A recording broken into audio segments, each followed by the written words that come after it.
Thank you for staying on Joy News Desk. Now, government has dismissed the Director General of the Ghana Ports and Harbours Authority, Richard Anamu. Joy News is learning his dismissal was conveyed in a letter from the presidency. No specific reason was assigned for his forced exit. Last week, members of the Workers' Union accused Richard Anamu of overstaying in the position with a 2-year post-retirement contract expected to end in 2018. Now, our sources at the GPHA say the letter was issued by the Secretary to the President, Nana Asante Bediatu, on Friday. The Director General was asked to vacate his post by end of working hours Monday. Now, as I mentioned, no reasons was assigned on why he was being relieved of his post. Sources also tell us that Mr. Anamu's tenure of office expired last year when he attained the retirement age of 60, but government offered him a 2-year contract which began in October last year and is due to end in 2018. So it's unclear why he has been asked to take his accumulated leave. Joy News has also been speaking to the Junior Staff Association, who have been jubilating over the news of Mr. Anamu's exit. Well, we've been joined on the line now by Kweku Amuzua for some more discussion on this. Many thanks for your time, sir. Now, last week you demanded, by you I mean the association, demanded the dismissal of the Director General. The new administration has, if you like, heeded your request. What do you expect to happen next? Well, thank you, and also say hi to your viewing. Yesterday, when the news came up, every worker, every staff of GPHA was very happy. We made this announcement with jubilation, both Tema and Takrade. As I'm talking to you, Takrade is still jubilating over the issue. Yes, government has asked him to step aside, but we don't want it to end there. We are still looking forward for government to set up an investigation into the items we brought up. One will want to ask, why the jubilation? Hello? Hello, sir, if you can hear me. I'm saying that you just mentioned that the Ghana Ports and Harbours Authority workers have been jubilating, but one will want to ask, why the jubilation? First and foremost, a dictator has been taken off from us. Somebody who unilaterally takes decisions will not take any contract. He decides what to do, and because of his action, that is why workers started jubilating when the announcement. Would you mind sharing some of those actions? When you say he decides what to do, what exactly are your grievances, if you don't mind sharing? Well, he's somebody. If he takes a decision, it is very difficult for him to revert. If he goes wrong and you correct him, he doesn't take it. He believes that whatever he is doing is the right thing. And when it comes into workers' issue, welfare of workers, is somebody who always will not listen to workers. So because of some of these things, that is why workers started jubilating. All right. So what would you say are the main challenges that a new Director General is likely to be confronted with at the Ghana Ports and Harbours Authority? Oh, I don't think whoever government will bring here will face any challenge, unless the person also comes in and adopts the dictatorship style here. If you adopt that style, definitely you meet a stiff opposition. Yeah. If you come as a democratic leader, yes, we all think that can develop the form from other Ghana. So for you, the issue is that you need a democratic Director General, not an autocratic one, like you described the former boss. But in terms of priority, what would you say should be tackled first to ensure that the authority is effective? Hello? Hello, I'm asking what you think should be the priority of this new Director General to ensure that the authority is run efficiently. Well, he should continue. He should continue the development former Director General started, because we have invested a lot of money into it. He should take workers' welfare issue very seriously. and also relate with everybody nicely. He should also preach the open door policy, where workers can move in and out and have a discussion. Well, so you do admit that the former Director General started some developmental projects, but the only problem you have with him is his relationship with the staff. Is that what we get? Not only the relationship, the inflation of prices, the cost, investment into the IT sector, which has gone waste, abusing his office, the employment and promotion. Basically, these are some of the things we thought. Because we fed it with all this information in last year, August, when the 4 unions met in Forest Hotel in Dodowa. We came out with a communique and third management with a copy. We handed over a copy to him himself. And we invited him for a meeting to discuss this thing. Yeah, we did. But he became annoyed and decided not to hold any meeting with the union. We've tried severally to let him understand that yes, the areas we are pointing out are areas that are not helping the system because we are wasting money. And these are monies working. We as unions have been encouraging our members to work very hard so that we can all meet our needs. But if we will struggle to work for things to happen and money to go with, yes, we will not be very happy. Right. Thank you for speaking to us, Keku Amuzua. And Keku Amuzua is the secretary of the Junior Staff Association at the Ghana Ports and Harbours Authority. Away from the GPHA, moisturizer, face powder, lipstick, nail polish. Now, these are things an everyday teenage girl may dream about. But for Letitia Ankra, boxing gloves, sneakers, and how to fight better is her goal. Without family support, Letitia has managed life on her own and is hopeful to clinch a world title in the near future. What this piece by Seram Abla de Souza titled, Still Undefeated.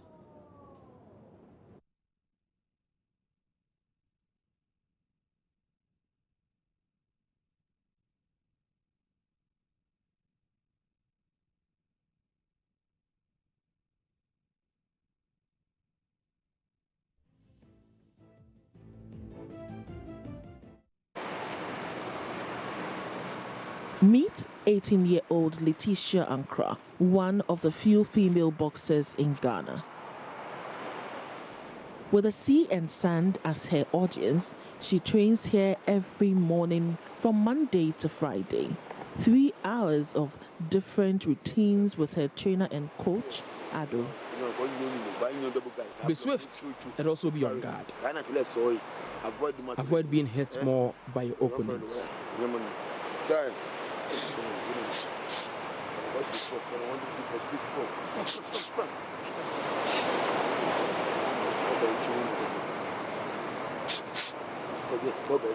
You were boxing in 5 years now. I started boxing 5 years ago. We were 3 then. I get money from time to time. Even though it's not enough, I like boxing. If we're here, there's no fight, I don't get paid.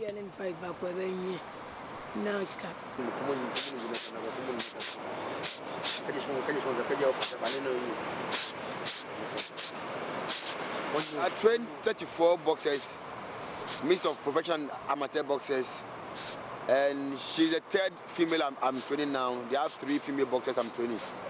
I've got 1 professional and the other one is also an amateur, but she's going to school now. And she's the last one I'm training now. And for the last 5 years, I think she has got a talent. I don't know how to describe, but she has got a talent that boxing really needs. She got that perseverance. She keeps on coming even when she doesn't care how tall, big you are. Even if you are busy, she still comes to you. So I don't know how to, but she's the kind of character we need for boxing. With Isha, for instance, she is an amateur. She's with the national team. So when they get on national assignments, they get some allowances and per diem. She's been to Benin twice on the national assignment. So during the training period, they get some allowance. She was been to Kumasi for regional tour. They get their per diems and stuff. They get feed every day for their training. But after the training is over, you have to feed on your own and sometimes you have to support and a few friends.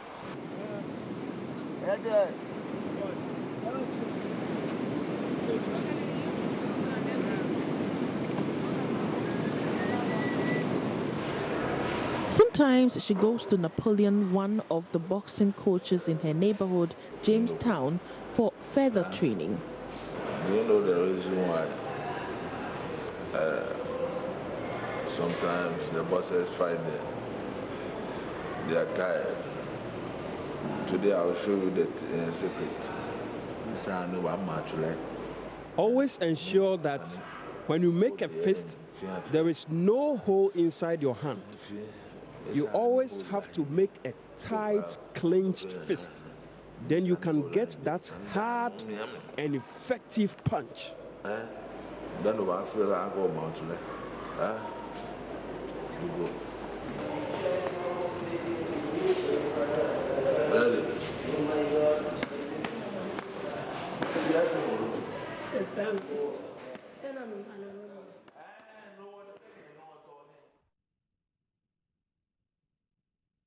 Really inspiring, a story of Letitia Ankara. Away from that, it took the intervention of the police to avert what would have been a clash between two youth groups at the Gamanche Palace Monday morning. One of the factions had arrived at the palace to prevent the other group from performing rituals ahead of the induction of Ni Taki Adamalache II as president of the Ghana Traditional Council. Now, that position is by tradition occupied by the Gamanche, but a court disagreement had prevented him from assuming that position. However, a January 17 ruling ordered the Ghana Traditional Council and its acting president to induct Ni Taki Adamalache II as the president of the council. Joe News' Maxwell Agbagba is currently at the Gamanche Palace and joins us with some live visuals and details. Hello, Maxwell. What can you report from the Gamanche Palace today? Yeah. Well, Benes, before I come to what is happening here at the moment, just a brief background to the whole issue. It is a protracted, chieftaincy dispute. The story started developing again, once again yesterday, and this is what we know. So the two feuding factions involved in this case are persons believed to be loyal to the current Gamanche, Ni Taki Adamalache II, and then really sorry about that. We lost the feed from the Gamanche Palace. We'll bring you that later. But before we lost the feed, my colleague Maxwell Agbagba was trying to give us a brief background to this. I hear his back. We can go back to the Gamanche Palace now. Hi, Maxwell. Can you just take us to where you were talking about the protracted disputes between the two factions? Okay, so basically I was giving you a background as to how the story, developed. So yesterday, the two feuding factions that we are talking about here related to two feuding factions related to the story. One person is believed to be loyal to the current Gamanche, Ni Taki Adamalache II, and then persons also believed to be loyal to the acting president of the Ghana Traditional Council, Ni Isaki Dodo II. Now, you know that per the Chieftaincy Act 2008, anybody who is installed as a chief of a paramount area, by virtue of that position, automatically also assumes the position of the president of the traditional council in which they are chiefs. But this is a different story here in the Ghana state, where we have a different person acting as the president of the Ghana Traditional Council, and then another person also as the chief of the paramount area.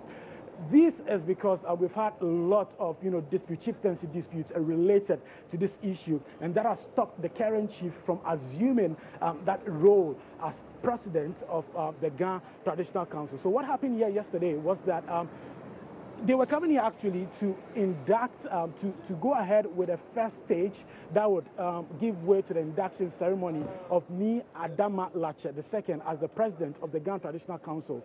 But that ritual that was supposed to be performed here at the Gamanche Palace could not happen because some youth believed to be loyalists of the acting president of the Ghana Traditional Council in the person of Ni Isaki Dodo actually prevented the people from getting access to the palace. Now, if you have interactions with the youth on the ground, they tell you that their king is dead in the person. The king they're talking about here is King Taki Tewia III.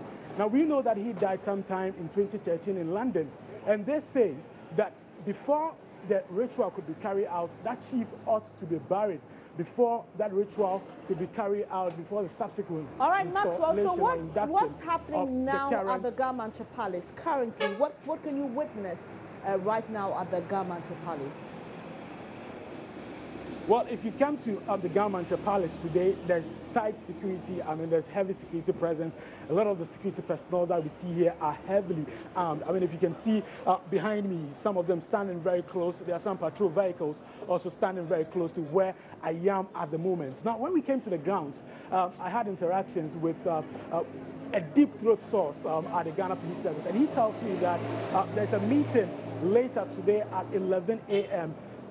To bring together the two feuding factions to see how they can amicably resolve this impasse. So at 11 a.m. today, we understand that there will be a meeting between the two feuding factions and an Inspector General of Police to see how best they can bring closure and how best they can resolve this issue peacefully. Bernice. Right, thank you very much, Maxwell Agbagba, my colleague, coming to us live from the GPHA Palace. You're watching Joy News Desk with me, Bernice Abubedi. We'll take a quick break now. When we come back, we'll bring you more stories. Please stay with us.